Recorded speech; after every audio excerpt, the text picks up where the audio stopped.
Hello, hello, everyone. It is our last week of 2021. So, the last podcast episode of 2021 as well. And today we're talking about reviewing 2021 and setting 2022 goals. This is so that you can have more fulfillment, more impact, and more cold hard cash in 2022. But first off, please fully relish in all you accomplished in 2021. Seriously, think back to 12 months ago, the you from December 2020. Think back. Can you put yourself there? What did you want? What did you really want when we were in December 2020? How'd you feel then about your goals? Did they feel inevitable? Did they feel like a big stretch? So really put yourself back there. And even if you didn't hit all of your goals this year, I would bet good money that your December 2020 self would be blown away by all that you did this year, all that you accomplished this year. So put your hands on your heart and fully acknowledge it all. Be so grateful for what happened this year. Be so proud of yourself for all that you did, all that you didn't do, how much you've expanded, how much you've learned. And from this place, send a message to your December 2020 self. What do they need to hear from you?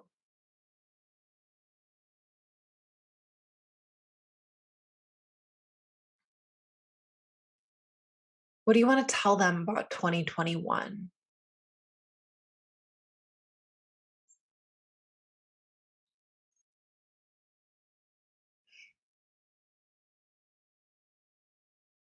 And from this place of awe,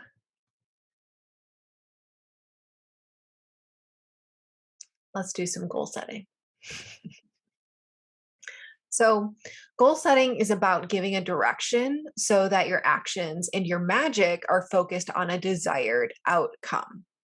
It also gives direction to the much larger support system that exists and wants to support you on your journey. Be it angels, God, Jupiter, Venus, your ancestors, your spirit guides, or whatever else you relate to as the massive amount of beings and energy that wants to support you in your work.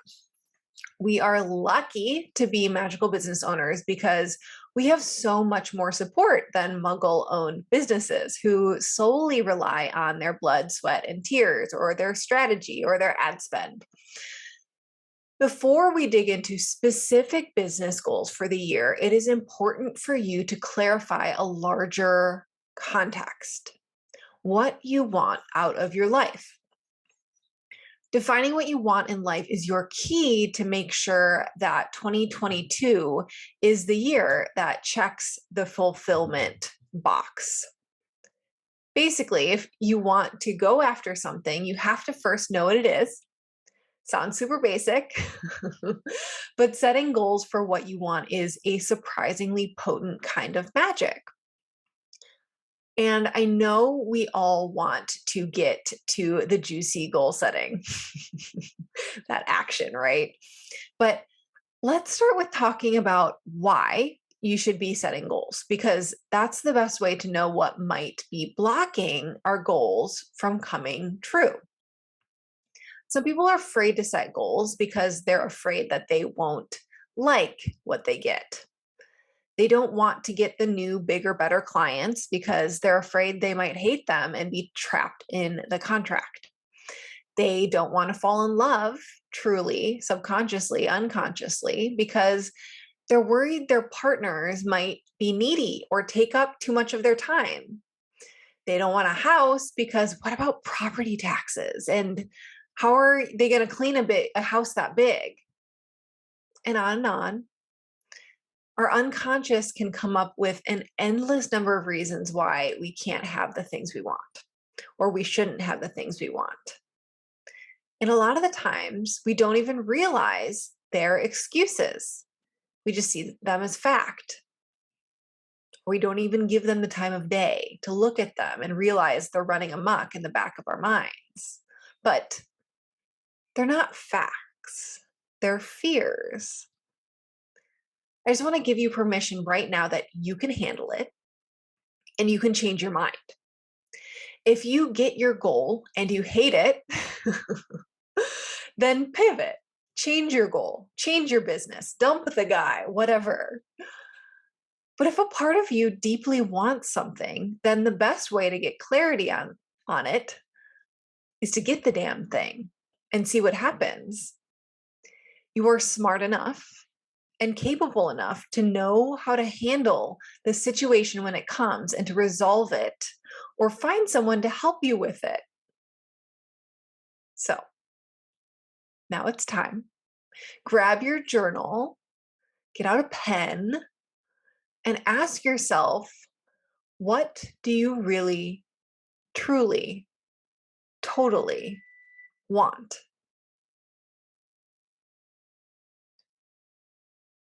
What would you want if no one would judge you for it? What would you want if no one would be pissed about you wanting it? If you, without a doubt, 100% would get it just by wanting it?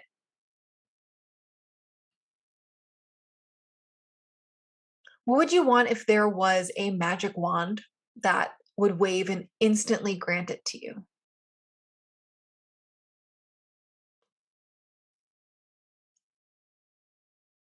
So actually ask these, actually answer these. They're in the show notes if you're driving right now. Or feel free to pause here, journal it out. And I'm purposely asking this with these wording variations. Those are actually different questions. Please answer all of these separately because it'll often bring up separate answers from you. So many of us feel guilty about what we want. We don't even dream of having certain things because we don't think we could have it, or we have guilt around it, or whatever baggage comes along with it. Or we don't think we deserve to have something good. We won't even add something to favorites on an online store because we have a twinge in our hearts that we can't afford it or that it's silly. So we can't even admit to liking it or wanting it. So go into each area of your life and look at what you truly want. They can be deep wants, like a more rich spiritual life, or things that you might tell yourself you shouldn't want because they could be considered flashy or shallow. Want a brand new car? A month-long trip to Tahiti, or a fully funded emergency fund, or an executive assistant to get you to inbox zero? Write it down. Go into this for where you live, who you want to spend your time with, how much you work, who's on your support team, if you have pets or children, and so on. These goals can be diverse as you are. So don't be afraid to include everything. Once you're complete, next ask yourself, how do you want to feel? And how would getting what you desire make you feel? This is an important separate step because you don't want to fall into the trap of hitting goals while still feeling miserable or unsafe or stressed the fuck out. Often we want what we want because we want to feel a certain way. We want a 7-figure business because we'll finally feel powerful or safe. We want a man or a woman or a partner because we think it'll make us feel loved. Or a Tesla because we'll feel wealthy. The key here is there is no guarantee that getting what you want will make you feel how you want to feel. You need to decide that ahead of time. Of course, if you're not making enough money to pay your bills or live in a safe part of town or afford healthy food, that's a different story. But after covering base needs, how we feel is affected very little by what happens externally. So, building up our own ability to feel the way we want to feel is an important complementary part of goal setting. Work on your goals while also working on feeling the way you want to feel. Practice feeling how you want to feel, especially in connection to taking action on your goals. Practice feeling how you want to feel with what you have right now in this present moment, if nothing in your life changed. Okay, we'll come back to this. But let's now talk about SMART goals. You've most likely heard of this before, SMART goals. SMART stands for specific, measurable, attainable, relevant, and time bound. Structuring goals this way gives you an anchor as you're setting goals and a framework on how to achieve them. And I want to add a note in here about specific versus non-specific manifestations in human design. So there's a little arrow in your human design chart that will tell you whether your human design is non-specific or a specific manifestor. And I'm not talking about manifestor as the human design type, but as in there are two different kinds of people who are, if they have certain goals that they're specific, like very, very specific, that actually works better for them. But people who are more vague with their goals and their manifestations, it actually works better for them. There's a bunch of places to get your free human design chart. One of them is Jovian Archive, which is linked in the show notes. The idea here is that some people are built to be really specific in their goal setting and desires. The more detail, the better. While others, the non-specific manifestors, are built to have more vague goals. And you can Google how to find that in your human design chart. But I personally found it very useful because I found out that I am a non-specific manifestor. So it's better for me to focus on how I want to feel and more general desires versus I want a 2-story house in Atlanta with a large backyard and 2-car garage. It helps some people, the specific manifestors, to get super specific about their exact vision for the future. Get super clear on what your soul is pushing you to do.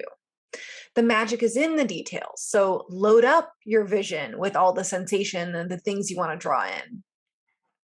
Then there are the non-specific manifestors like me. The name is a little misleading because specificity is still the key here. You do need to know what you want.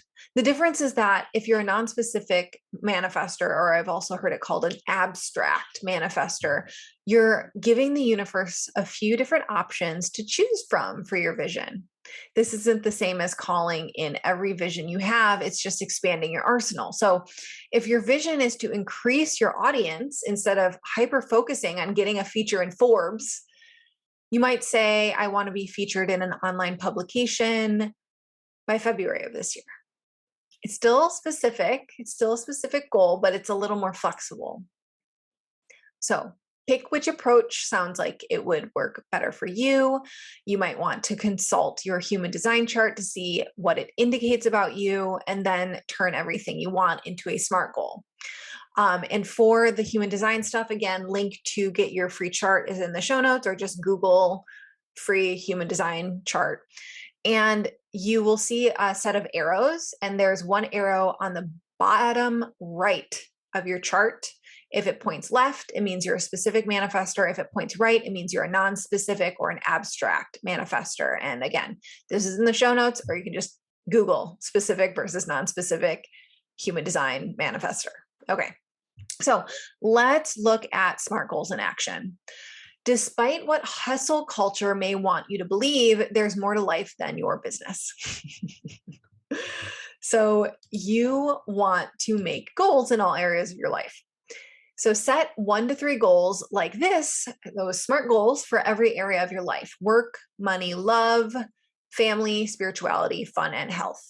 So those were 7 categories: work, money, love, family, spirituality, fun, and health. So for example, in the fun category, your goal might go from I want to learn to kite surf to I'm going to find a kite surf instructor and book a session by February 15th. Then I'm going to practice at least 1 time a week. See how specific that is. In the family category, your goal to buy a house becomes I'm going to buy a 4-bedroom, 3,000 square foot house in Boulder or wherever you want to buy your house by June 2022. In the spirituality category, your goal to take more time to do magic might become I'm going to set aside 10 minutes every morning to do my gratitude ritual. Or even better, every day when my 7 a.m. alarm goes off, I'm going to do my 10-minute gratitude ritual and actually schedule it in.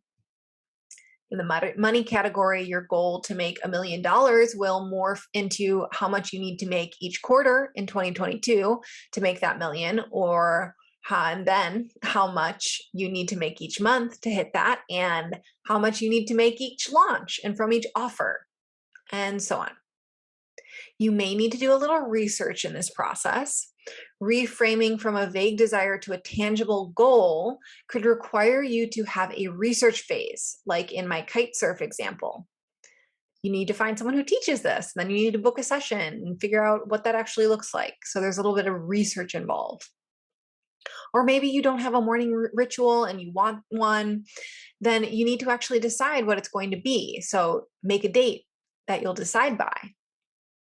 For the money category, I want you to actually set an annual revenue goal. This is very important as a business owner. This will give you a template for what you want your income to look like, which will help guide you as you're planning your business and career moves. As you're thinking through all these goals, it's really important to ask yourself, what impact do you want to make? If you want more fulfillment, more impact, more cold, hard cash in 2022, you need to loop the impact you want to have on the world into this process. And this will help you get clear on what your soul is craving too. And impact can mean a lot of things. So the first step is to define it for yourself. What is impact to you? Maybe it's sharing your message with 10,000 people or 1,000,000 people, or helping 10 women fall in love, or giving 5% of profit to charity, or being able to retire your husband from the job he hates. Whatever it is, define it now. An embodiment is really helpful for this process because in order to dig deep and understand your desires and how you desire your impact to be, you have to connect deeply to your feelings. You need to go through the process of reaching your goal and feeling into it. So look back over the goals you set so far. And how do you want to feel this year? Do each of these goals make you feel that way? If they don't, time to make some revisions.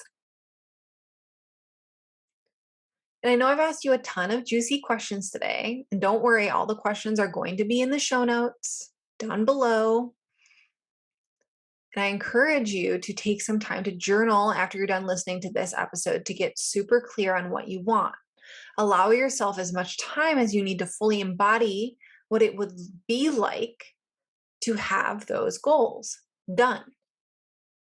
Or you can listen to this again with your journal in hand and pause every time I prompt you with a question. Then go share your goals, at least the first draft. This can be with a friend, coach in the Business as a Magical Practice Facebook group, or declare it loud and proud on your Instagram grid. This is actually an important part. There's so much power in being seen and witnessed and wanting what you want and sharing your goals. I've seen so many women who were only able to reach the goals they set because they finally allowed themselves to get comfortable with those high sensations that come when they expose their desires to others. Okay, that is all for today. If you missed last week's episode, we dug in deep into the astrology of 2022 and what it holds for you in your business. Go listen to that. And thank you so, so much for being with me this year. This podcast is such a blessing in my life, and I love connecting with you all every week. I will see you in 2022 next week, next Thursday. Be safe, and I'll see you next time.